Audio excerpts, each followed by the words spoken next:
We see civil unrest in a lot of forms, domestically and internationally, and sometimes it turns violent.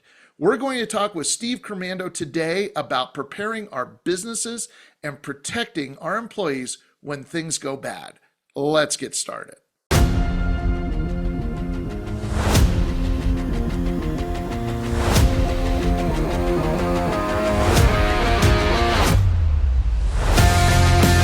From the front lines of violence prevention, digging into the details that matter. Get ready for a 15-minute fast-paced information download that will prepare you to ask the critical question. When disaster strikes, are we good? Now, here's Jim Bennett. Welcome to Are We Good? Steve Crimando is a certified threat manager and is the director of the Homeland Security Human Factors Institute, a division of Behavioral Science Applications, LLC. He is an emergency behavioral health clinician, educator, and crisis responder with 35 years of experience in the field. Steve was a responder to both the 1993 and 9/11 World Trade Center attacks and coordinated psychological operations at New Jersey's Anthrax Screening Center, and has assisted the survivors and responders of countless disasters and acts of mass violence. He serves on the New Jersey statewide threat assessment team. He is a published author and is frequently called upon by the media and the courts as an expert in violence prevention and response. Steve, welcome. Jim, thanks so much for having me. It's great to be back with you again today. Excellent. And Steve and I have worked together many times through Belanti.net in a variety of trainings. And so we're just thrilled to have him here today. So at the time of this taping, we had some civil unrest incidents occurring in Los Angeles.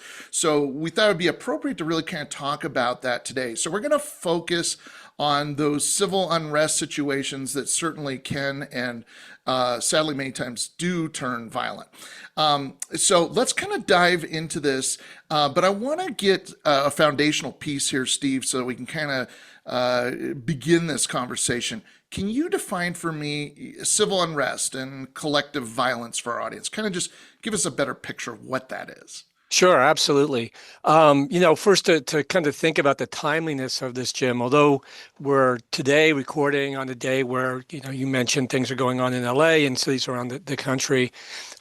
Statistics tell us and research tells us that the rate of civil unrest around the world really has more than doubled over the last decade. So we're kind of in an era right now for a number of reasons of really an increase in this. And although at any given moment it may or may not be going on in places around your area, it's always something we should be thinking about. So to your question specifically, the kind of technical definition is civil unrest is a state of social and political disorder characterized by and driven by dissatisfaction and discontent among citizens, often leading to protest and potentially violent disturbances as a form of resistance or rebellion against a perceived injustice or oppression.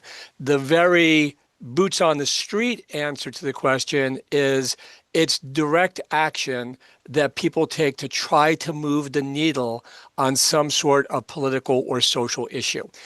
It is an alternative to, casting our vote, to outright violence. It's something in the middle where people are feeling compelled to actually get up, get out of their seats, go out of their homes, get to the streets and make their opinions heard. But it's all meant to kind of move the needle on some social or political issue. Gotcha. Great beginning there to really kind of get that lay of the land. Now, can you take us back, and you pick whatever time frame you want, but I'm just going to say 20 years ago to today. What has changed on that landscape? When I speak about civil unrest today, Jim, the thing that I speak about is what I'll call civil unrest 2.0. Civil unrest today looks nothing like prior generations. When we think to the Vietnam War era, when we think to the civil rights marches of 1960s, 70s, et cetera, very, very different. And the main feature of this really has to do with our communications technologies. Now, Jim, I've been doing this for a while, and I could think back to a time when if a protest leader was organizing something, they might meet in some kind of, closed out warehouse in the middle of the night and draw the plan on the back of a pizza box. And today, with the push of a button, that same leader can communicate a plan to a wide number of people, still, maybe even covertly, but a very wide number of people, and they can make the plans very, very nimble. I could say to you as a protest leader, hey, we're going to meet at the foot of the bridge at 7 o'clock on Saturday morning and march across the bridge. And it's 6:55. I can notice a big police presence and push a button and blast out to everybody. We're moving the whole rally to the park. So because of communications, we have many more people who get exposed to the information that civil unrest is going to happen, and that may bring them out. It has people have an ability to self-select what causes and what actions they jump in on. It gives people the ability to communicate. Now, that may work to an advantage for protesters. But also now, especially, and I'm sure we'll touch base on this, gives rise to the potential for misinformation and disinformation, et cetera, that could actually potentially spark, the sort of rumors spark violence or spark other sorts of adverse behavior because communication just moves so fast. And the other thing, is you can have an event now that's much more spontaneous. You would have potentially back in the day, and I'll use this example very, very quickly. In the civil rights, the Great Civil Rights March of 1963, we think it took about 8 months to plan that using primarily the phone systems and the postal system. Arab Spring 2011 took about 10 days to organize. So the time frame between what we call flash and bang, ideation, the idea to protest, and the actual action has condensed down so tightly, it's almost spontaneous. And we have examples of this, whether it's a police officer involved shooting or another scenario in a city or a town, where word could go out and literally instantaneously people start to move to the streets. So the biggest change over the time frame, unfortunately, a lot of the social issues have not necessarily changed. They kind of ebb and flow. But the ability of people to know about, to share information, to participate in these events has changed exponentially, and it creates a whole new dynamic. So that's why I refer to it as 2.0, because it's really technologically enabled.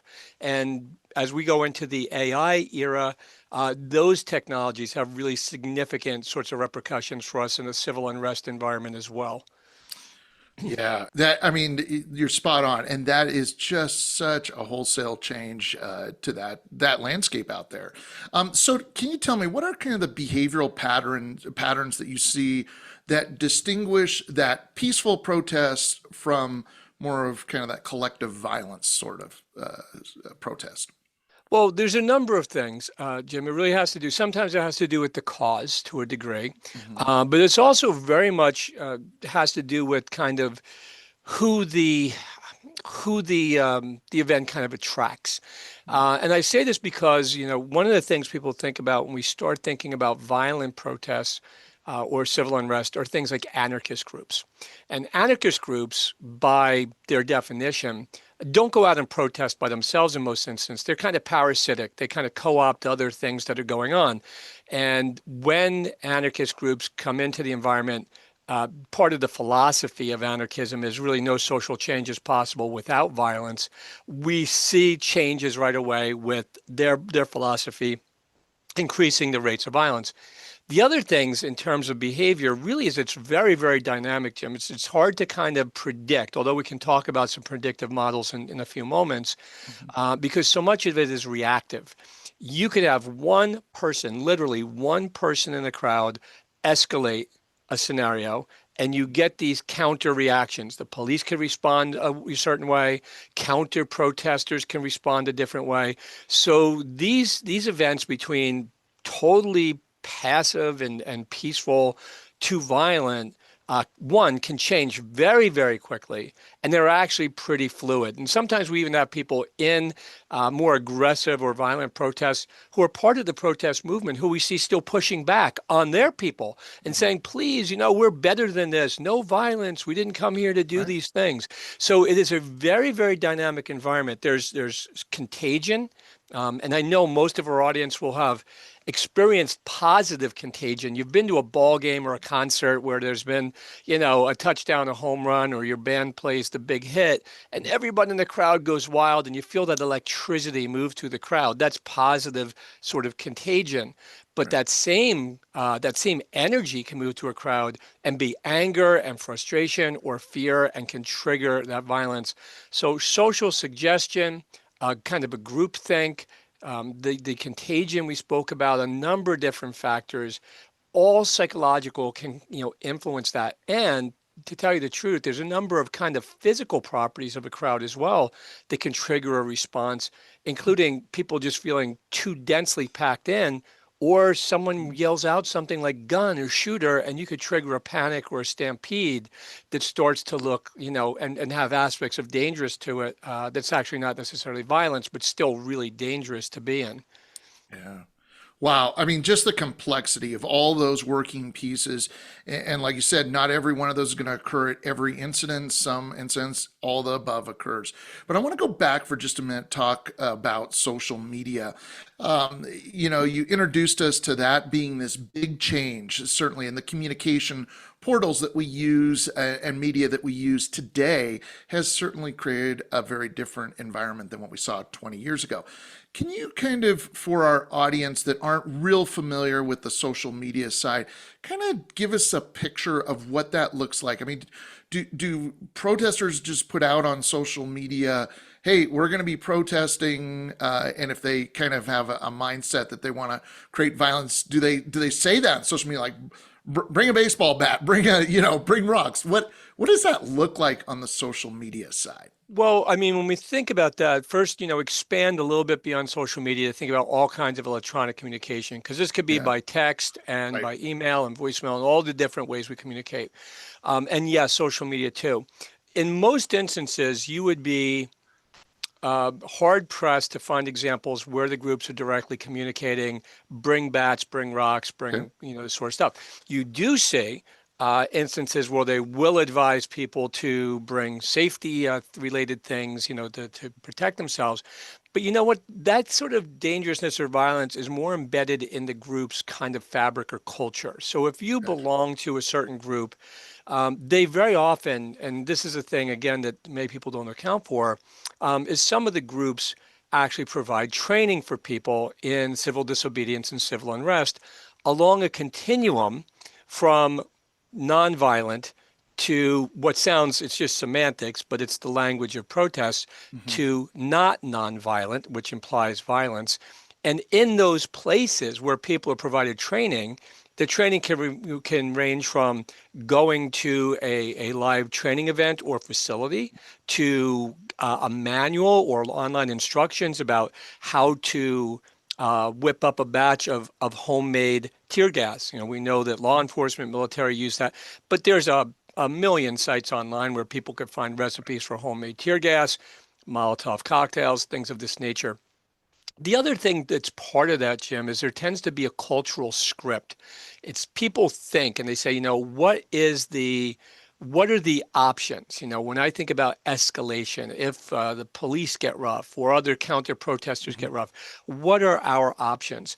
So again, it is tricky to not politicize discussions around civil unrest because very often they're around political issues. Hmm. But in some groups, the tactics are primarily nonviolent, and if they are becoming more violent, they're kind of improvised weapons.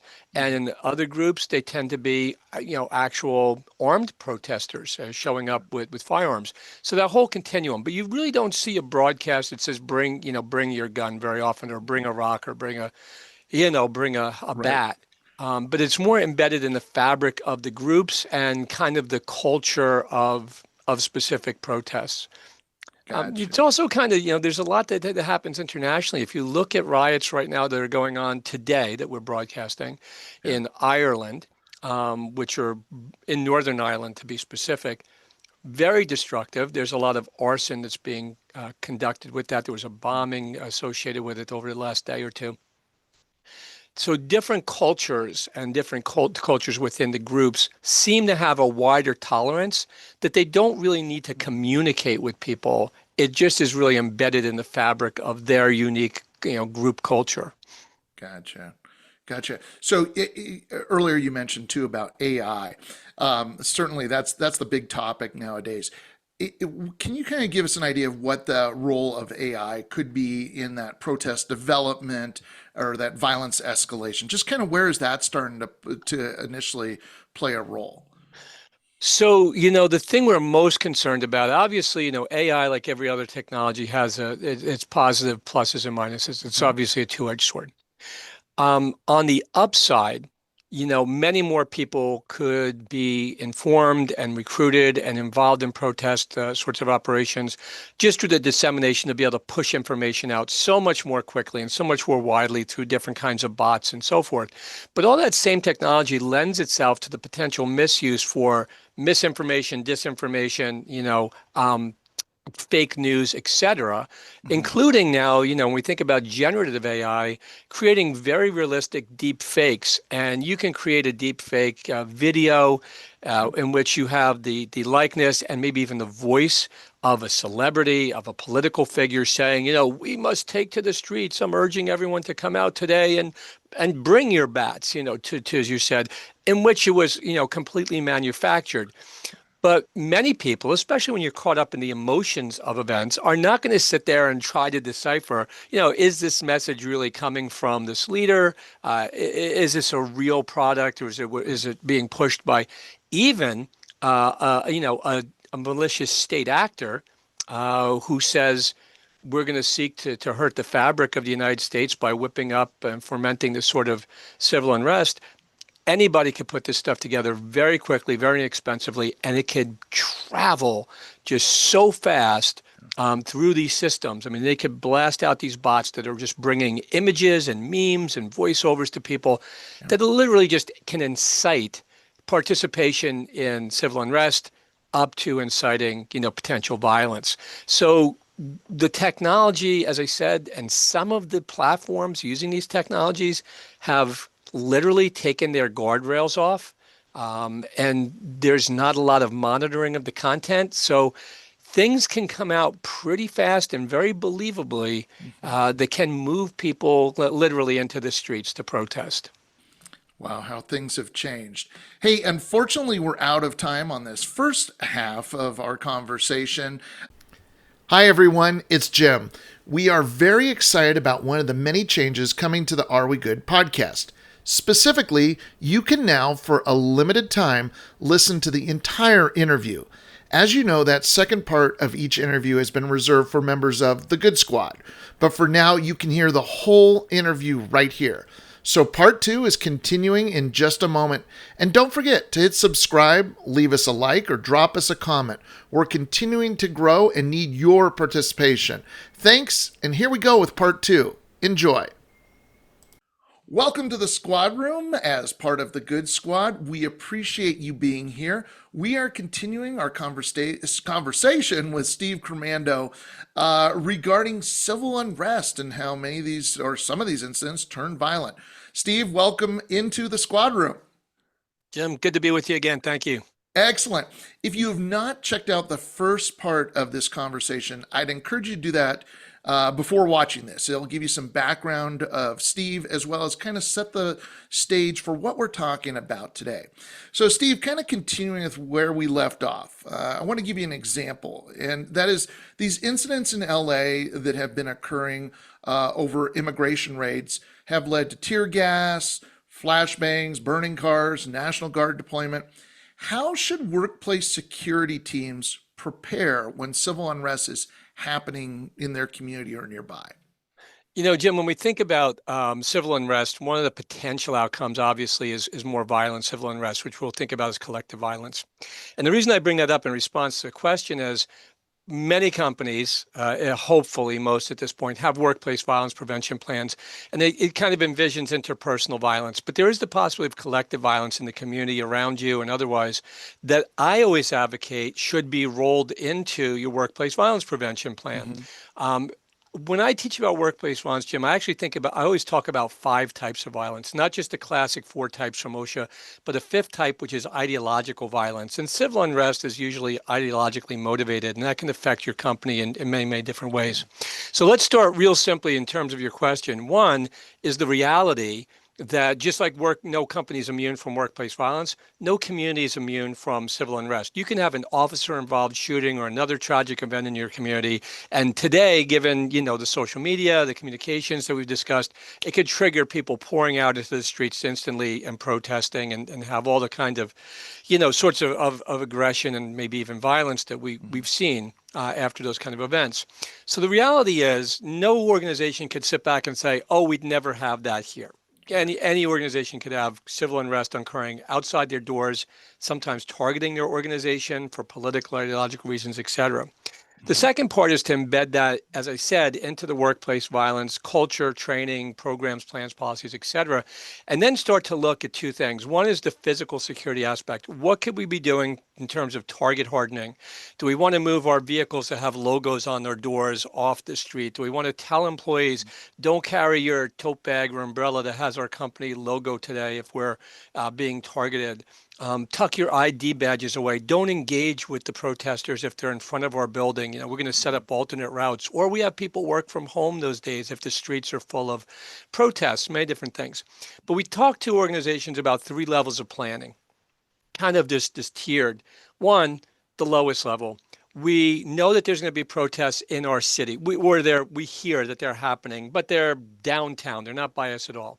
Mm-hmm. We know that's going to affect traffic. We know that there's a number of other disruptions that may happen. It can swing this way. So we're going to start with our immediate response. We're going to cancel non-essential things. We may have some people work from home, as I said. We're going to quickly evaluate that we have everything we need in place, low-level stuff. And of course, we'll monitor this, and maybe we'll communicate with our law enforcement and intelligence partners to know where things are and where they're going. Mm-hmm. The second type is it's heading this way. And maybe the protest is mobile and it's downtown, but it's moving uptown. Do we start sending some people home early to get them out of harm's way, out of traffic? Do we cancel meetings that may be scheduled for later in the day? Do we do any physical target hardening now, like boarding up windows or closing gates? And obviously, this all depends on the nature of your business and your location. But those kind of more responsive things. And lastly, at the 3rd level, the protests are here. They're outside, your street, your door, and we need to think about shelter-in-place sort of actions in terms of lockdown. No one's coming in or out. We have additional, if we have security, we're going to bolster that at at our points of ingress. We're going to make sure that we're isolated from this, insulated as this kind of unfolds. And just like other emergencies and disasters, the organization would have thought, hopefully ahead of time, just like a storm or another shelter-in-place emergency, can we sustain the people in our office for the next 12 or 24 hours if people stay in the streets day and night? Yeah. How will we do that? So we think about this as being an adjunct to your emergency plan, an adjunct to your workplace violence plan, and make sure you're incorporating this kind of hazard into the mix, thinking about it like you would think about a storm. So those are some of the ways. But the last part I want to mention is, and this is increasingly common, you may have people inside your business who are sympathizers with the cause. And they can represent a different sort of threat. Not that they're not entitled to their views, but you have to be very clear in terms of policy and procedures. They can't be communicating on the company's computers, this and that. Could leave vulnerabilities. And Jim, one of the reasons I bring this up is it's very common today to see coordinated civil unrest, literally boots on the street, combined with things like cyber attacks. If something's targeting a company or denials of service, et cetera. So companies need to be thinking about civil unrest, believe it or not, as both an insider threat and an outsider threat simultaneously. Wow, how it has changed. That is great insight. So from a monitoring standpoint, for businesses that are located near protest areas, What are some of those kind of key indicators that we're moving down that pathway of this escalating towards violence? Obviously, once violence erupts, pretty obvious. But what are some of those indicators that we're looking for that we're kind of going in the wrong direction? So, here's another interesting overlap with kind of classic workplace violence thinking. One of the great models in threat assessment was developed by Gavin DeBecker years ago, and it's referred to as the JACA model. It's the Yeah. abbreviation JACA. And usually it's applied to an individual. We have a person of concern. We're worried about them escalating to kinetic violence. And we can ask those exact same questions, that there's 4 questions about the demeanor of a group, protest group. If Yeah. we have intelligence, if they're very vocal about their philosophy, we ask the 4 questions. And the 4 questions, as per De Becker and the Jaka model, are: does the group here feel justified in the use of violence? Do they feel that the police have taken the gloves off and violence is necessary at this point, either to advance or defend their belief, or because the environment, the protest environment, has become physically aggressive? Do they feel violence is justified? The second element of the acronym A is: do they see any alternatives rather than the use of violence? And if they feel we've done all the protesting, we've been in the street, we've chanted, we've waved our signs, and it's not moving the needle, it's time for us to escalate. If we're going to cause the social change we want, we're going to have to be bold, we're going to have to be aggressive, and again, potentially bring violence to the environment. The third is, do they fear consequences? And very often in protest environments, something like arrest is seen as a badge of honor, that you're, elevated in your stature in the group if you're hauled off by the police and booked and so forth. But if there's no fear of consequences, I'm going to be arrested, I may be hurt, I may be incarcerated, someone could get killed here. Again, that elevates that risk. And lastly, the idea of ability, the last A.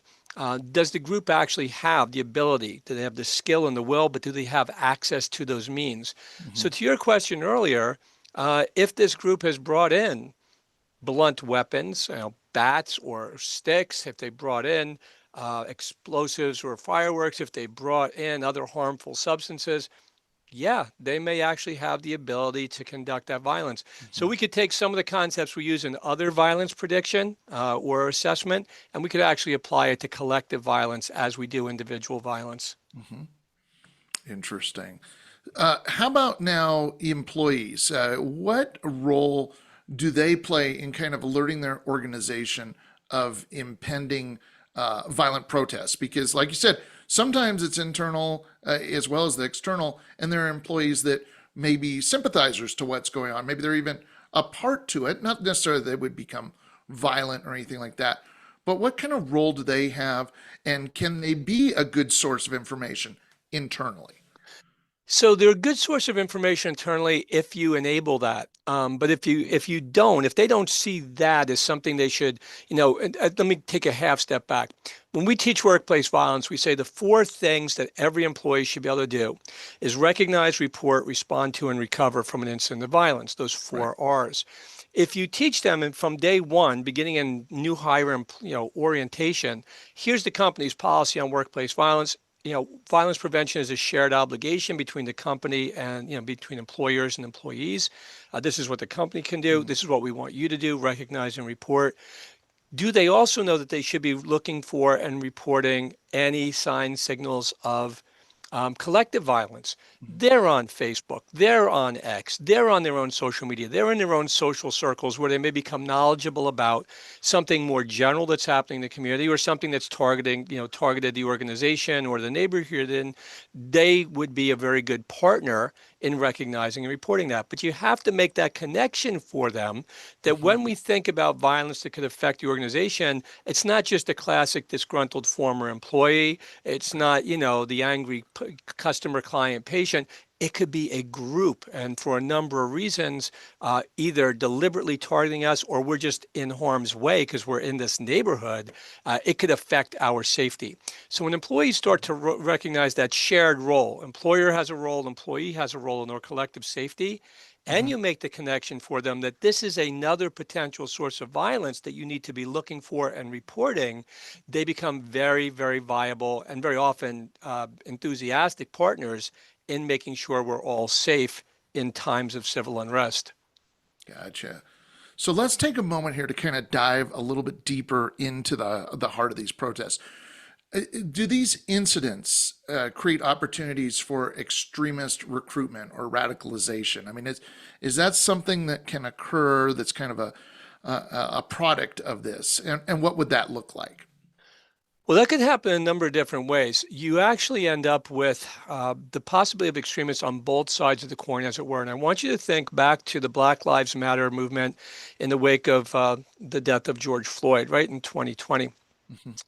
You had groups that would seek to leverage the ongoing civil unrest.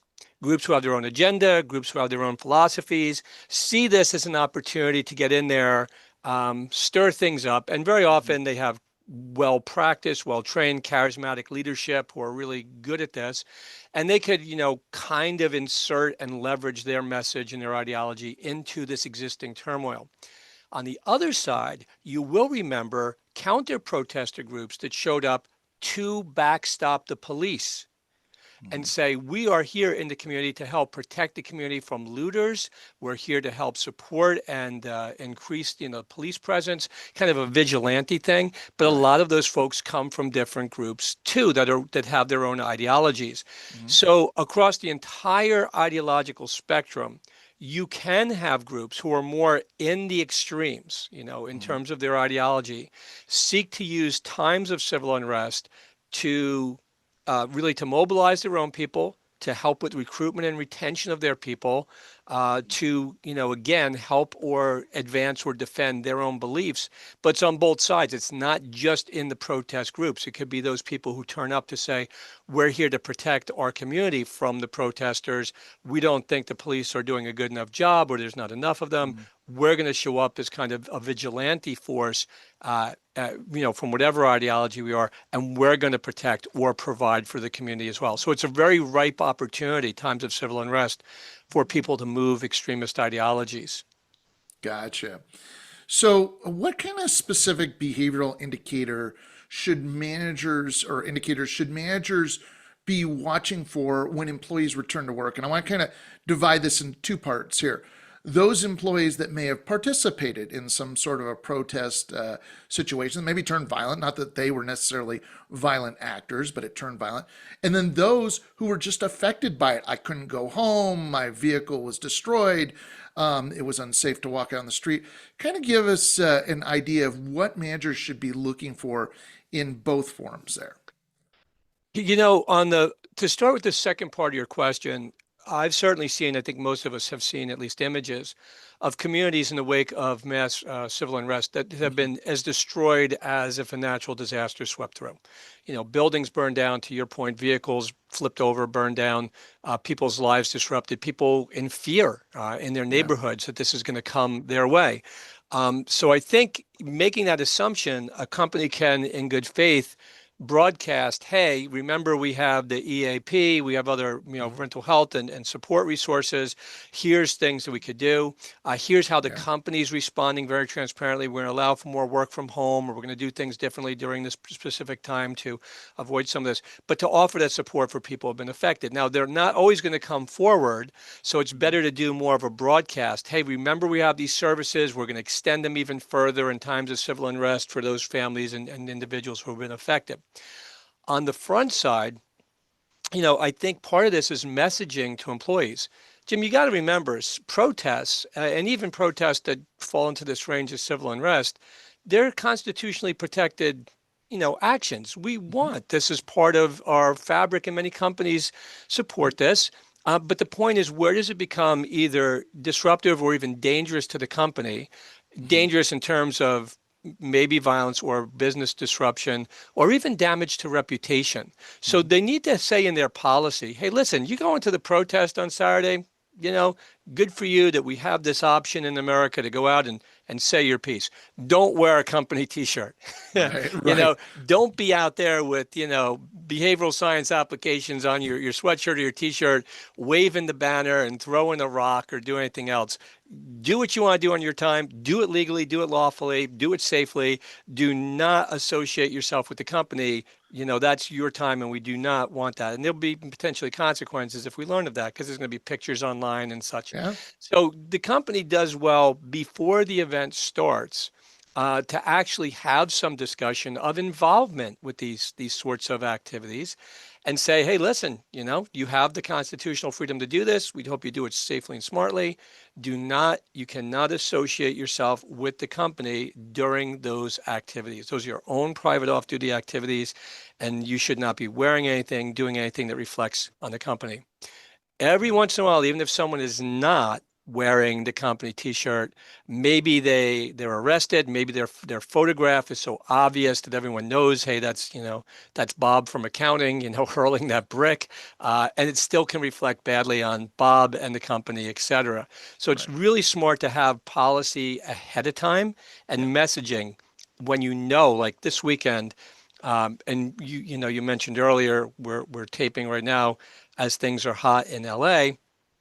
We're coming into June 14th, which is big parades, but also big protests all around the country that are likely to, as you say, really necessitate companies proactively messaging to employees and saying, do this, but do it in certain ways that doesn't damage the company or damage you. Yeah, absolutely.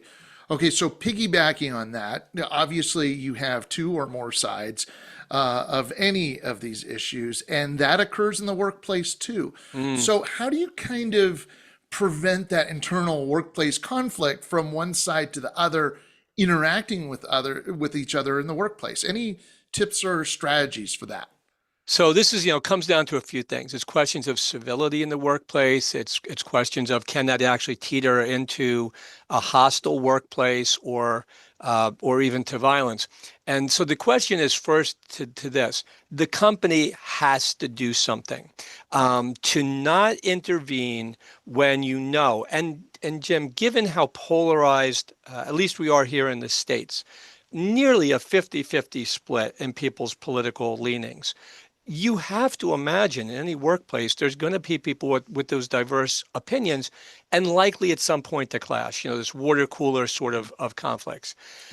So to be clear, like the company tolerates, a wide range of political opinions and such. We encourage these things.